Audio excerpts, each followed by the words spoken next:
ada tanda-tanda kebesaran Allah. Tengoklah. Kita tengok tak nampak, tak tahu. Sebab apa? Tengok mata. Cuba tengok dengan hati. Allah Akbar. Cuba tengok dengan hati. Tengok elok-elok kan. Kalaulah maknanya peredaran masa yang cukup cantik, maknanya timing pun elok. Benda ni dia tak jadi saja-saja, benda ni dia tak sia-sia, benda ni dia tak jadi secara kebetulan, benda ni mesti ada Tuhan yang mengaturnya. Oh, yang ni kita duduk tengok dengan mata hati. Sebab tu Allah Taala suruh kita tengok wa fi anfusikum afala tubsirun, pada diri kamu, kenapa kamu tak tengok kebesaranku? Allah Taala suruh tengok dengan apa? Kalau kita tengok dari sama, cuma kalau kita tengok dengan lebih lagi, melihat, kalau kita tengok dari itu kan, kita tengok dengan mikroskop apa, kulit kita ni dia akan masuk ke dalam, sekali nampak macam berkilat-kilat, tak tahu apa benda ni. Tapi nak cerita kan, canggihnya Allah Taala buat kita ni kan, dengan 360 otot ni kan, dengan orang-orang di tangan, dengan urat-urat kita ni kan, maknanya cukup hebat. Sampai ada satu budak yang belajar magic dekat Mesir kan. Dia kata, Ustaz, saya belajar anatomi kan. Anatomi mengaji badan manusia. Dia kata, sampai tak saya belajar bab mata. Dia kata, kita faham lah bab mata ni, cerita mata ni, urat itu, urat ini. Last kali, siapa yang bagi nampak? Itu je. Sebab apa? Dalam mulut, tapi nampak tu. Datang dari mana? Oh, yang tu dia kata, Insya Allah, kalau tak boleh fikir, kita tak tahu. Memang datang daripada Allah dia. Kalau dah Tuhan nak tarik balik, tak ada siapa orang boleh tahan. Ada satu orang, dia ni niaga, dia kerja di kayu air. Dia buta dengan dukir duit. Dia cerita ni pengalaman kan. Dia niaga lama dari orang Singapura. Dia dengan kira duit, dia berpulang. Dia ingat padam lampu. Dia bangun, tengok lampu buka. Buat macam ni pun tak nyala. Ya, kadang tak ada. Dengan orang masuk, dia kata, kadang tak ada ni, macam kadang tak ada ni, macam mana buat ni. Dia kata, dia cakap hello lah. Jadi, hukum pun jadi dah buta. Sudah buta. Jadi tu, tuan-tuan, kalau Allah nak ambil, bila-bila Allah ambil. Tak ada masalah buta. Tak ada sakit apa-apa, tiba-tiba buta. Ada. Benda tu, sebab tu, syukurlah pada apa yang Allah Ta'ala bagi ni.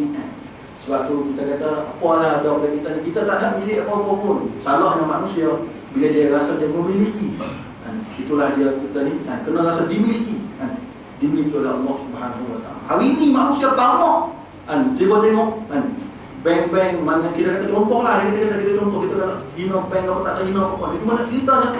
Okey, contohnya bank-bank tengok, okey, sistem ekonomi Islam adalah sistem maknanya kalau kita tengok masa tahun kejatuhan ekonomi, ekonomi bank yang mengamalkan apa nama ekonomi Islam ni, maknanya cara perbankan Islam ni, bank tu maknanya stabil, tak jatuh macam bank-bank konvensional yang lain-lain ni. Tapi kalau kita tengok mereka hari ni orang mula bercakap. Sebab apa? Mereka hanya ambil sistem tu, tapi maknanya tak ambil riba saja. Tetapi dari sudut maknanya mengambil keuntungan kadang-kadang berlebihan sangat, itu tak diajar dalam Islam. Maknanya hanya memikirkan kadang-kadang cara nak meminta balik pinjaman tu, kadang-kadang cara yang tak sepatutnya. Kalau kita kata Islam, dia dibina atas dasar kasih sayang. Betul, kita kata sebab apa? Sebab dia menggunakan hanya guna fiqh saja. Guna fiqh ni tuan-tuan, dia boleh elok. Contohnya, contoh-contoh kita nak beli rumah. Jadi, kalau kita beli rumah dengan meminjam bank ambil untung, itu jadi riba. Tapi kalau kita beli rumah pada bank beli rumah, betul dia jual pada kita dengan harga berlipat kali ganda. Walaupun kita kata itu dipanggil jual beli yang sah, tetapi di situ ada penindasan. Dalam Islam tak ada penindasan. Dalam Islam tak ada penindasan. Sebab tu kalau kita kata nak kembali betul lah. Kembali betul. Sebab apa nak kembali macam tu? Jadi sebenarnya ekonomi Islam ni dia kasih sayang, dibina atas dasar kasih sayang. Dia orang panggil apa? Barulah akan datang keberkatan. Tapi oleh kerana macam tu kan, kita tengok yang berlaku sekarang ni maknanya kau yang kita tengok tak ada keberkatan dalam negara kita ni, walaupun macam-macam hasil ini, tapi berkat tak ada. Duit tak tahu pergi ke mana. Sebab apa? Sebab tak ada keberkatan. Sebab itulah kalau nak beramal ni Islam, enggak masuk suruh lah. Enggak masuk suruh. Dia ambil itu sekerat, ambil ini sekerat, ambil yang untung-untung je. Sebab dalam Islam ni ada istilah kita kena menunggu lah. Itu je. Kena menunggu lah. Tapi insya-Allah lah kalau kita buat berserah kepada Allah Taala, insya-Allah Allah Taala bagi berkah lebih lagi. Bahkan berkah itulah yang akan mendatangkan kesenangan dan ketenangan di dalam jiwa. Tapi orang tak beriman kepada Allah, dia nak kaya mana ni? Itu masalah kan? Masalah dia sekarang ni kita kena kembalikan manusia supaya beriman pada Tuhan dulu. Beriman pada Allah barulah akan datang keamanan, akan datang keamanan. Akan datang keamanan, akan datang amanah, semua benda itu akan datang bila mana adanya iman kepada Allah Subhanahu wa taala. Kemudian Nabi Ibrahim alaihissalam ditanya pendapat anak dia. Kemudian kata anak ni, ya abati fa'al ma tu'mar. Maknanya kata Syekh Muhammad Mutawalli Sya'rawi dalam ayat ini Nabi Ibrahim menunjukkan dua ketaatan. Satu taatnya pada ayah, if'al, wa ayah buatlah. Itu maknanya anak yang cukup baik. Maknanya ayah perintah buat. Ma tu'mar, apa yang diperintahkan oleh Allah itu taatnya kepada Allah Subhanahu wa taala. Satajiduni insyaallah minas sabirin. Kau akan dapati aku hai ayah, insyaallah di kalangan orang yang bersabar. Sebab tu kalau kita nak buat apa-apa pun kena ada insyaAllah. Walaupun kita rasa kita boleh, tapi kena ada insyaAllah. Itu penting. Maknanya dengan izin Allah, moga-moga Allah Ta'ala bantu. Kita nak dalam setiap apa yang kita buat itu kebersamaan Tuhan. Biar bersama kita, Tuhan bersama kita. Jadi itulah yang akan membuahkan keberkatan, yang akan membuahkan maknanya kebaikan, maknanya membuahkan keredaan Allah Subhanahu wa ta'ala. Kemudian falamma aslama wa tallahu lil jabin. Allah. Tatkala mana kedua-duanya telah Islam, aslama wa tallahu lil jabin. Kedua-duanya telah menyerah diri. Maknanya dua, Nabi Ibrahim pun telah serah diri kepada Allah, Nabi Ismail pun serah diri kepada Allah. Maknanya orang Islam kita maknanya jadi manusia yang bila kita buat sesuatu kita serah segala-galanya kepada Allah Subhanahu wa ta'ala. Diri kita ni tak nak milik apa-apa pun, kita serah semua kepada Tuhan. Kita ni dah rasa kuat, dah rasa hebat Tapi kalau kita tengok lah, saya tengok ada satu video dia tunjuk bagaimana satelit dia naik berapa jauh tu daripada bumi mula nampak kecil rasa tak nampak terus. Ada nampak matahari, lagi matahari pun tak nampak tu. Nak cerita yang punya lah besar. Alam ni pun Allah tak nampak. Dan dia letakkan kita di tempat yang konyek kecil Tunggu kita maknanya dan di situ Allah Subhanahu wa ta'ala janjikan dah siap-siap kat kita akan ada lagi satu kehidupan yang lebih lagi menyenangkan, lebih lagi luas daripada kehidupan di dunia ini. So Nabi dalam kata-kata maknanya Ubay bin Amir yang terbesar sekali apa yang dibawa oleh Nabi SAW, dia kata ialah membebaskan manusia tahril insan min dhiqid dunya ila sya'til akhirah. Membebaskan manusia daripada kesempitan hidup dunia, hidup yang sempit kepada keluasan hidup di hari akhirat yang tak ada hak, tak ada hukum. Jadi sebab tu kita maknanya jadilah orang yang betul-betul menyerah diri kepada Allah. Nabi Ibrahim menyerah diri semua dia kepada Allah Subhanahu wa ta'ala. Tatkala mana tu Nabi Ismail kata Allah, ya ayah, kamu pusingkan muka aku supaya Allah jangan lihat muka saya lagi sini, kesian Allah. Jadi bila letak dia Nabi Ibrahim ni diuji oleh Allah, suruh sembelih anak dan dia sendiri kena sembelih. Oh, dia ujian besar lah, anak tu yang paling disayangi. Nak ceritanya dulu kalau kita kata seorang ayah yang betul-betul sayang anak, maknanya dah lah tunggu anak punya datang 86 tahun ni, anak tu lebih disayangi pada dirinya sendiri. Sebelum tu dia diuji untuk maknanya dilontarkan ke dalam api. Yang ni nak uji pula, nak bunuh anak yang paling dikasihi, yang paling disayangi. Bayangkan bagaimana perasaan dan keadaannya ketika itu. Tetapi oleh kerana nak menjunjung perintah Allah, itu maknanya anak ini semuanya pemberian kepada Allah. Sayanglah macam mana pun, dia tetap hak Allah bila Tuhan suruh dia ikut. Jadi itu nak mengajar kepada kita Allah. Dalam setiap ketaatan kita kepada Allah, tentang korban, kita kena berkorban. Semua kena berkorban. Nak mari sembahyang kena korban, nak mengaji kena korban, nak puasa kena korban, nak sedekah kena korban, nak pergi haji kena korban. Cuma je ibadat hadi panggil korban, hadi satu korban dipanggil. Korban dia apa maksud? Kita jadi bahasa Melayu makna lain, tapi bahasa Arab kalau korban mendekatkan diri kepada Allah. Korban maknanya satu ibadat yang kalau buat memang maknanya kita akan jadi satu manusia yang dekat sungguh-sungguh dengan Allah SWT. Maknanya dia tidak akan jadi satu ibadat maknanya kita kata, saya nak terang semua benda yang kita buat dalam hidup ni, dia tidak boleh lari daripada 5 perkara. Betul tak? Dia tak boleh lari daripada wajib, sunat, harus, makruh, haram. Hatta kalau saya buat satu benda yang cukup, yang kecil kan, benda yang kecil, macam contoh kita kata menguat, ada ketika menguat itu jadi wajib, ada ketika menguat itu jadi haram, ada ketika menguat itu jadi makruh, ada ketika menguat itu jadi harus, dan ada ketika menguat itu jadi sunat. 5. Jadi macam mana tu? Saya terang. Menguat jadi wajib. Kalau contohlah tuan-tuan, kita duduk dalam majlis tuan-tuan, mungkin ada yang contohlah, ada yang tak tidur daripada semalam tidur kita 2 jam, mudah hari ni buat kerja sampai petang, kemudian datang sampai maghrib, duduk dalam kuliah ni, kemudian tuan-tuan nak orang panggil apa?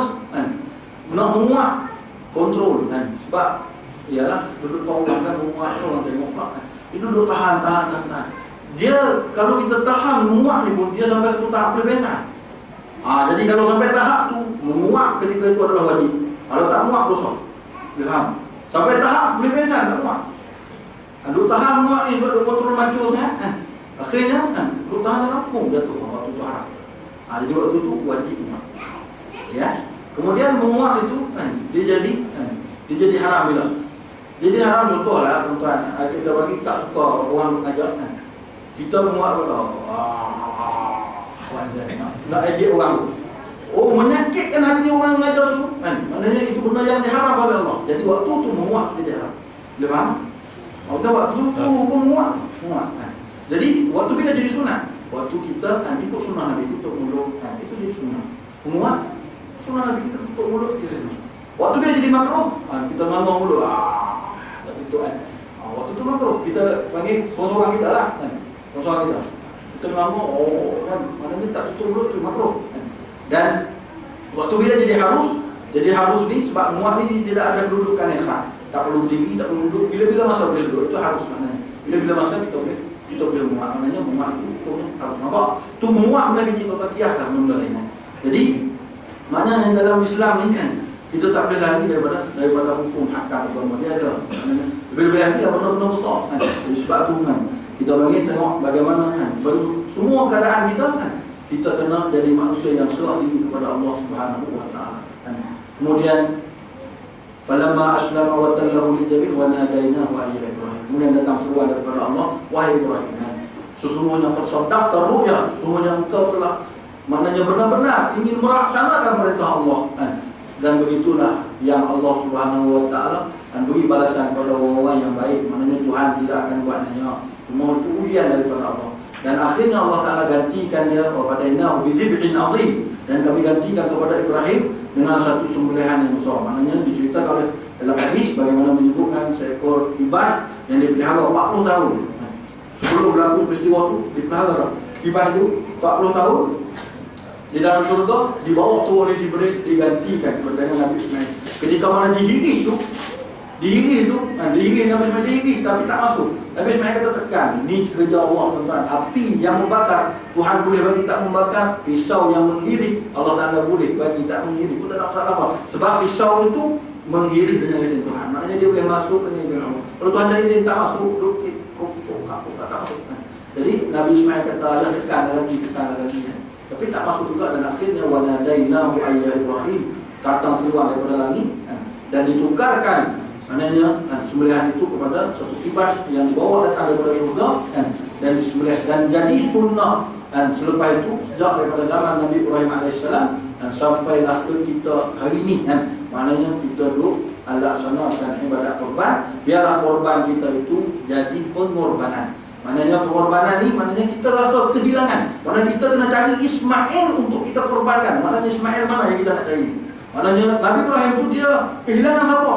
Anak yang paling disayang. Kita ni nak cari siapa? Maknanya sampai tahap tu. Kalau boleh sampai tahap tu, itulah dia korban. Sebab itulah bila mana manusia faham betul konsep korban, dia sanggup mati di jalan Allah Subhanahu wa taala. Macam mana yang dilakukan oleh Al-Fadil Al-Marhum Al-Syahid Ustaz Lutfi moga-moga Allah Ta'ala terima syahidah.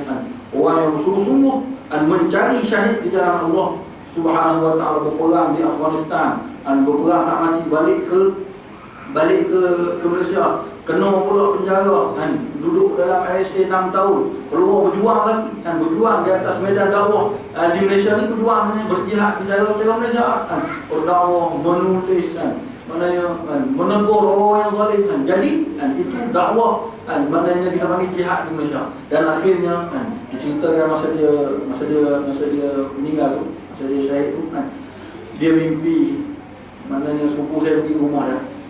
Sepupu dia di rumah dia, kita datang tanya khabar dia, ada khabar keluarga dia kan.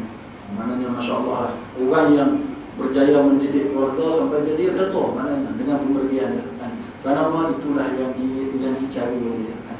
Isteri dia redha, maknanya masa dia pergi dan dia datang kan, ayah tak baliklah kan, maknanya kita bertemu nantilah di syurga Insya Allah, mudah-mudahan. Orang syahid ni tuan-tuan, dia boleh bagi syafaat 70 orang keluarga dia, mak ayah, anak, isteri, Allah. Jadi itu sebab kalau syahid itu diterima oleh Allah, itulah moga-moga Allah nak terima syahid dia. Sebelum pergi, dia mimpi. Dia mimpi duduk di taman yang indah, ada sungai. Dia pergi minum air sungai itu rasa madu. Rasa madu, kita tuan dengar ceritanya. Tapi saya cerita lah, maknanya itu yang sepupu saya ceritanya. Maknanya rasa madu, lepas tu hari kedua mimpi lagi. Mimpi yang sama, tempat yang sama. Rasa lagi air sungai itu rasa madu. Hari ketiga bermimpi lagi dan ada bidadari cantik kan. Dia pergi nak dekat bidadari itu kata Allah, kalau awak nak sama dengan saya, janji kita di sini kan. Jadi itulah yang menyebabkan menjadi perangsang untuk dia pergi ke sana, dan moga-moga Allah Ta'ala terima syahidat. Dan para mujahidin kan, kebanyakan yang bermimpi ni biasa. Saya kalau tuan-tuan biasa dengar, kalau ada peluang lah nak mengaji kat sini kan, kalau kita baca buka satu kitab yang disebut oleh Masyari'ul Ashwa fil Jihad wal Qital. Kitab tu kan, tak boleh jual pun di negara Arab, boleh jual. Kalau di Mesir diharamkan terus kan. Sebab cerita apa? Jalan orang-orang yang rindu kepada Allah dengan jihad dan juga peperangan. Maknanya wujud kitab tu memang kalau baca nak pergi jihad kan. Betul. Sebab apa? Kita nak apa? Kita dalam hidup ni nak duduk bersama dan duduk dengan Allah, dan duduk bersama dengan Allah. Wala tahsabanna allazina qutilu fi sabilillahi amwat bal ahya inda rabbihim yurzaqun.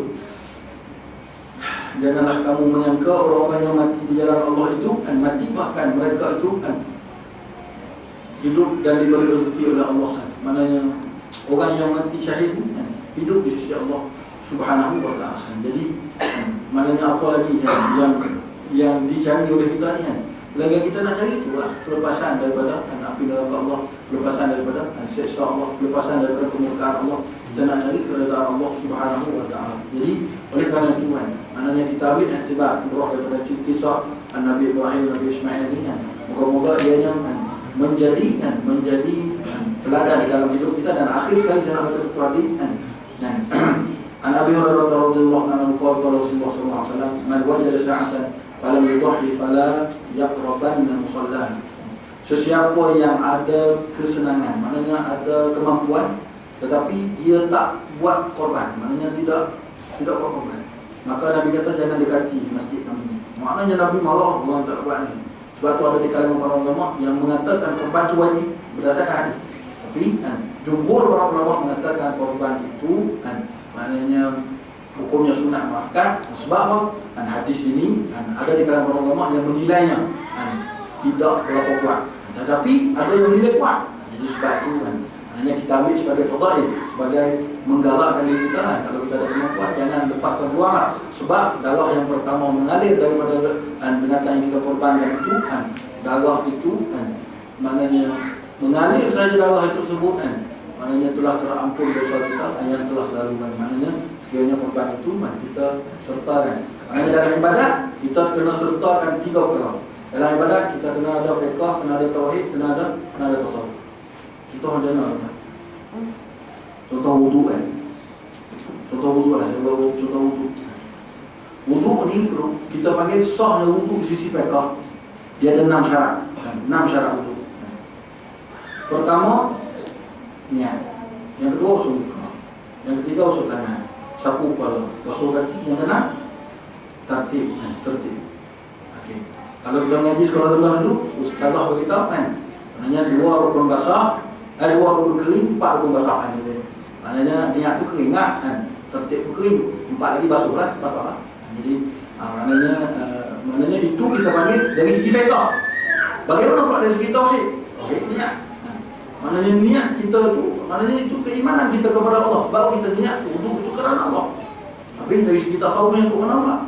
Dari segi tasawufnya ialah kita basuh muka dengan harapan Allah Ta'ala menggugurkan dosa yang ada di muka. Kita basuh tangan dengan harapan Allah Ta'ala menggugurkan dosa yang ada di tangan. Dua dalam hadis itu macam tu. Benda ni benda tak nampak. Dan itu dipanggil tasawuf benda dalam hati. Sebab itu dalam Quran pun macam tu. Kita dari segi pekah lah kan. Dari segi tauhid maknanya kita buat kerana Allah. Allah Ta'ala bukan nak tengok daging, Allah Ta'ala bukan nak tengok darah. Tuhan nak tengok apa? Ketakwaan yang ada di dalam hati kita, keikhlasan yang ada dalam hati kita. Bulatkan niat kita hanya kerana Allah. Inilah dia kan, pengorbanan kita kan, yang kita buat kan. Moga-moga Allah Subhanahu Wa Taala terima pengorbanan ini kan, dan benda tu esok bangkit jadi saksi. Dan tasawufnya bagaimana? Tasawufnya ialah kita jadikan hati kita ni memberi dengan kasih sayang. Kerana kita panggil korban itu dengan kita kesian belas kepada fakir miskin. Oh susah, jangan kita pergi duduk kan, maknanya duduk di bawah aku nak ekor, aku nak ni, nak rusuk, nak tu tak jadi korban tu kan.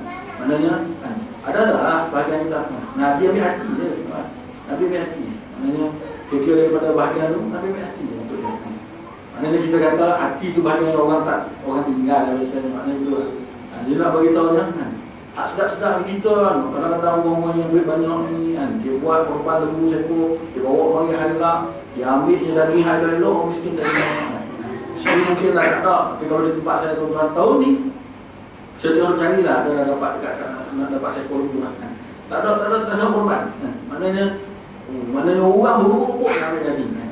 Jadi kan, kita kata kan, maknanya kita biar kita buat tu dengan ada sifat nak membina. Inilah dalaman kita Tuhan. Jangan lu fikir apa yang kita nak dapat, kita fikir apa yang kita nak beri. Kan yang nak beri inilah yang akan dikira oleh Allah Subhanahu Wa Taala. Moga-moga Allah Taala terima dan pengorbanan kita, pemberian kita, dan cukuplah sekadar itu sebagai maknanya peringatan kita bersama. Dan saya mohon maaf lah kalau sekiranya dalam penyampaian saya tadi itu ada bahasa-bahasa ataupun apa-apa saja yang menyinggung perasaan, dan jadi saya mohon maaf. Dan mungkin kalau kata ini pertemuan terakhir kita, saya mohon maaf lagi lah. InsyaAllah kalau tak ngomong, dia jumpa lagi tempat ini. Saya beri masalah Alhamdulillah kepada Allah Ta'ala kan, hanya selamat dan perjalanan, dan bagilah bersama untuk berjumpa ilmu sebanyak, dan bagilah maknanya saya ni yang berpeluang untuk ambil tinggal pelajaran yang bertinggi dan berubah. Allah Ta'ala berdoa, itu ya. Jadi minta doa juga dan di kalangan kita ni ada orang soleh yang dekat dengan Allah kan. Soalnya kita tak tahu kan, kita tak boleh nak kata saya ni orang mungkin paling benar sekali yang ada di sini kan. Jadi aku lupa lihat astagfirullahaladzim. Assalamualaikum warahmatullahi wabarakatuh. Bismillahirrahmanirrahim. Allahumma ja'alna jama'ana hadza jama'an marhuma wa tawafana min ba'dika tawafan ma'suma wa taj'al fina wa la ma'ana syaqiyyan wa la ma'ruma. Ya Allah, dan menjadikanlah pertemuan kami pada malam ini pertemuan rahmat dan berkah. Menjadikanlah perpisahan kepada hari ini perpisahan kepada rahmat dan berkah. Menjadikan di kalangan kami atau di antara kami orang celaka yang ini dapat murka dan bermanfaat. Ya Allah, terimalah hamba dari semua ya Allah. Hidupkanlah kasih sayang dalam hati kami ya Allah. Jadikanlah kami orang-orang yang senantiasa mengambil berat tentang perihal yang belum kita hadap.